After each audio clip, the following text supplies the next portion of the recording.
प्रत्येक पक्षात हौसे गौसे नवसे काही कार्यकर्ते असतात. त्यातला हा 9वा कार्यकर्ता आहे. याला प्रकाश झोतात राहायचं होतं म्हणून काहीतरी कारण करून की दादांनी आम्हाला वेळ दिला नाही अशा कारण पुढे करून त्यांनी तो काळा कपडा टाकला. आता ठीक आहे, राज्याचे उपमुख्यमंत्री आहेत, बारामतीच्या दौऱ्यावर आठवड्यातून 1 ते 2 दिवस असतात. नसल झालं त्यांना, म्हणजे यायला वेळ भेटला नसेल.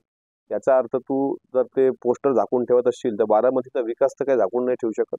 जोपर्यंत सूर्यचंद्र आहे तोपर्यंत 1990 ते 2024 या काळात बारामती विधानसभेचा जो विकास झाला तो कोणीही नाकारू शकत नाही.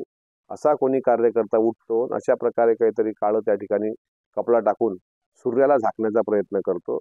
मला असं वाटतं हा उन्मत्तपणा आहे आणि त्याला जे उत्तर द्यायचं आहे ते राष्ट्रवादी काँग्रेस पक्षाच्या कार्यकर्त्यांनी त्याला योग्य उत्तर दिलेलं आहे. याआधी भाजपनं काळे झेंडे दाखवले होते, त्यानंतर अनेक नेत्यांचे प्रश्न समोर येत आहेत. कुठेतरी अजित पवारांना टार्गेट केलं जात आहे.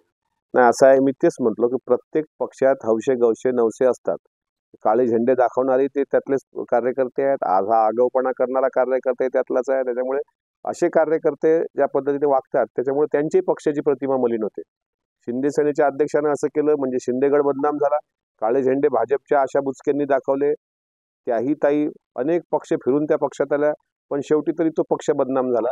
त्याच्यामुळे तिन्ही पक्षामध्ये एक वाक्यता असल्याशिवाय विधानसभेच्या निवडणुकीत यश प्राप्त होऊ शकत नाही.